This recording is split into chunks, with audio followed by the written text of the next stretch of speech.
विद्यार्थियों, स्वागत है आपका प्रश्नावली 10.2 वृत्त जिस अध्याय का नाम है। और आज हम इस एनसीईआरटी क्लास 10th का इसमें प्रश्न 1, 2, 3 में सही विकल्प चुनिए एवं उचित कारण दीजिए। एक बिंदु Q से एक वृत्त पर स्पर्श रेखा की लंबाई 24 सेंटीमीटर तथा Q के केंद्र से दूरी 25 सेंटीमीटर व वृत्त की त्रिज्या है। तो ये इसके कुछ ऑप्शन दिए हुए हैं यहाँ पे। ए बराबर 7 सेंटीमीटर, बी बराबर 12 सेंटीमीटर और सी बराबर 15 सेंटीमीटर और डी बराबर 24.5 सेंटीमीटर, कुछ ऐसे दिया हुआ है। ये विकल्प हमें बताने हैं।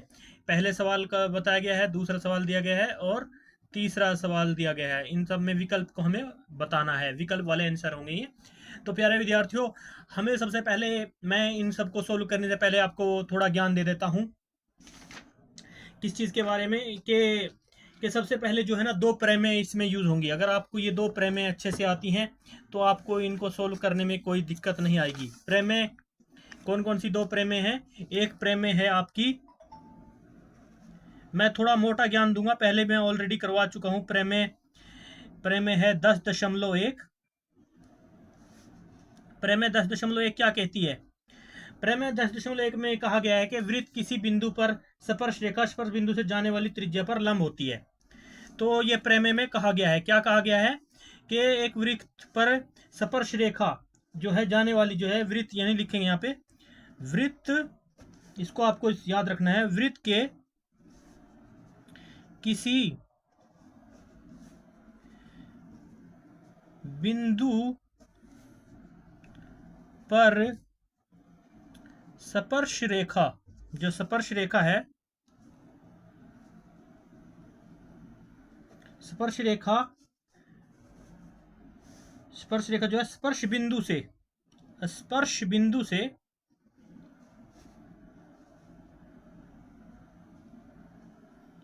से जाने वाली त्रिज्या पर लंब होती है। ये है हमारी प्रमेय 10.1। तो दोस्तों, जैसे हम यहाँ पे एक वृत्त खींच लेते हैं,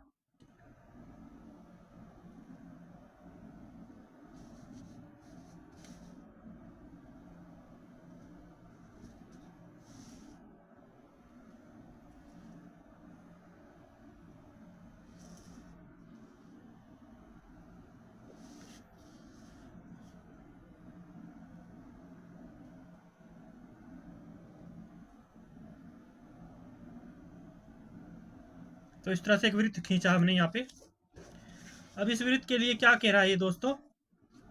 अब ये वृत्त हमारा हो गया। यहाँ पे हमारा थोड़ा वृत्त प्रकाश सही नहीं है, इसलिए हमारा थोड़ा वृत्त सही नहीं बना।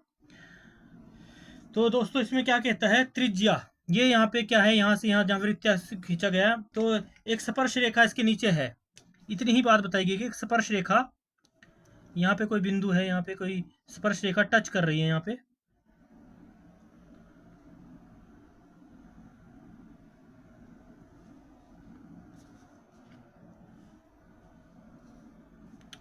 तो ये एक स्पर्श रेखा है यहाँ पे। तो यहाँ पे इसको ये टच कर रही है। तो यहाँ से जो इस बिंदु से जो त्रिज्या है वो क्या है? एक लंब है, यानी 90 डिग्री का कोण बनाती है। यहाँ से यहाँ तक के बीच में कौन सा कोण बनता है? 90 डिग्री का कोण बनता है। तो यही कहा गया है इसमें। मान लीजिए अगर ये O बिंदु है और P बिंदु पर ये एक स्पर्श रेखा है जिसको हम AB के नाम से जान सकते हैं। जो AB है स्पर्श रेखा, इस पर जो P बिंदु पर जो यहाँ पे टच कर रहा है वृत्त को, और O बिंदु जो है इसका केंद्र बिंदु है, और ये जो है त्रिज्या है, इसको रेडियस बोलते हैं इंग्लिश में। तो 90 डिग्री त्रिज्या वाले वृत्त में लंब होती है। तो ये सिंपल भाषा में हम कह सकते हैं कि ये जिसमें भी ये रूल आए, वृत्त के किसी बिंदु पर स्पर्श रेखा स्पर्श बिंदु से जाने वाली त्रिज्या पर लंब होती है। तो हाँ, ये 90 डिग्री का कोण बनाती है, तो ये लंब होती है। सिंपल सी बात है। तो ये इति सिद्धम, ये यहाँ पर सिंपल से पॉइंट मैंने सिद्ध कर दिया दोस्तों। ये होगी हमारी प्रमेय 10.1 के अनुसार। तो उम्मीद करता हूँ दोस्तों ये समझ गए होंगे। ए बी जो है यहाँ पे एक स्पर्श रेखा है, और ओ पी जो है एक जो है यहाँ से त्रिज्या है, और ये 90 डिग्री का एंगल बना रही है, और ये यहाँ पर क्या है, लंब है। ये सिंपल भाषा में क्लियर है। तो इसके बाद हम दूसरी बात कर लेते हैं अपनी, क्या नाम है, दूसरे पॉइंट से, व्यू से, 10.1 प्रमेय से। तो 10.1 प्रमेय क्या कहती है, मैं आपको इसलिए बता रहा हूँ ये मोटा मोटा ज्ञान, ताकि आप आसानी से समझ सकें। 10.1 जो प्रमेय है उसमें क्या कहा गया है, उसमें कहा गया है बाह्य बिंदु से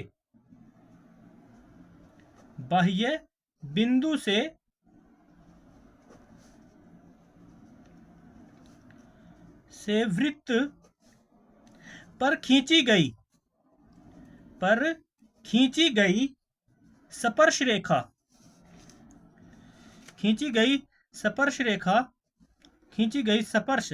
स्पर्श रेखा या स्पर्श रेखा, जो स्पर्श रेखा है,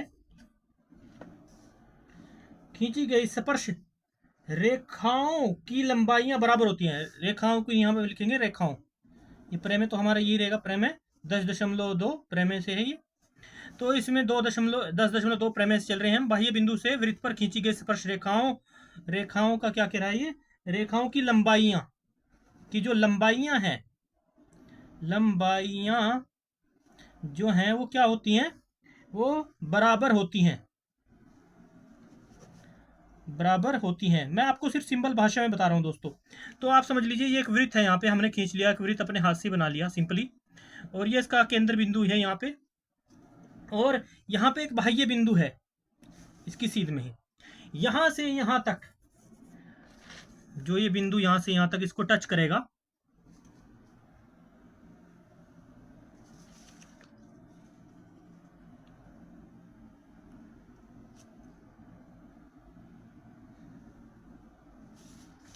तो इस बाह्य बिंदु से जो दूरी है, जहां पे ये टच कर रहा है, यहाँ पे टच किया इसने, यहाँ पे टच किया इसको, तो जो ये बराबर बिंदु जो है यहाँ से यहाँ तक जो इसको टच कर रहा है बिंदु, तो ये जो है लेंथ जो है यहाँ से, ये बाह्य बिंदु हम मान लेते हैं ए है, और ये बिंदु हमारा केंद्र बिंदु ओ है, और इस पर ये टच कर रहा है यहाँ से।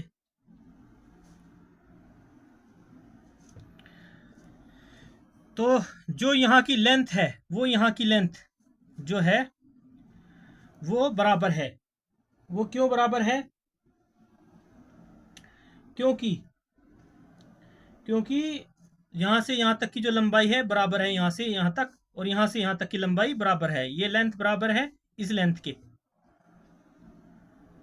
ए बिंदु से यहाँ तक। तो इसको यहाँ पे हम ये बिंदु मान लेते हैं बी, और ये मान लेते हैं पी। ये दो बिंदु ऐसे हैं, हमने मान लिए। तो अगर हम बात करें इसके सेंटर वाले पॉइंट से, सेंटर से मिला दिया हमने, ये सेंटर लाइन है, ए बी है यहाँ पे।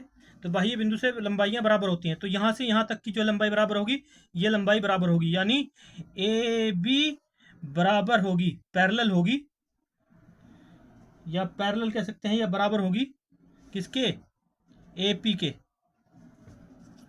तो इनके आपस में कोण भी बराबर होंगे। यहाँ पर जो है त्रिज्या से जो ये कोण बनाएगा, यहाँ पे ये 90 डिग्री का कोण बनाएगा। कौन सा कोण बनाएगा, 90 डिग्री। और यहाँ पर भी जो कोण बनेगा त्रिज्या से, इसके साथ जो एंगल आ रहा है ये, इस भुजा के साथ, ये भी कौन सा कोण होगा, 90 डिग्री होगा। तो ये आपस में जो है भुजा बराबर भुजा भी होगी, भुजा बराबर भुजा होगी, और कोण बराबर कोण होगा। यानी कह सकते हैं कोण P बराबर है कोण B के। तो बराबर क्या है, 90 डिग्री में है, 90 डिग्री। तो इस तरह से कोण बराबर कोण भी इसमें होता है, और भुजा बराबर भुजा भी होती है। तो इसमें ये बाह्य परिमेय पर खींची गई स्पर्श रेखा की लंबाइयां बराबर होती हैं, और कोण भी बराबर होता है। यही इसमें बताना है कि इसके अंदर जो भुजा से यहाँ तक का भुजा है बराबर है, वो 90 डिग्री कोण है, और यहाँ पर भी 90 डिग्री कोण है। तो यही थी एकदम सिंपल तौर पे है दोस्तों। तो नेक्स्ट प्रश्नावली में हम इसमें तो सिर्फ आपको सिंपल ही बताया गया है, और इसमें हम ये सवाल सोल्व करके आपको नेक्स्ट प्रश्नावली में कर देंगे। मिलते हैं नेक्स्ट प्रश्नावली के अंदर सवाल को सोल्व करने में। अभी हमने सिर्फ इसमें भूमिका बताई है। प्रश्नावली 10.2 के अंदर हमने 10.1 प्रमेय और 10.2 प्रमेय के बारे में थोड़ा विस्तार से आपको सिंपली समझाया है।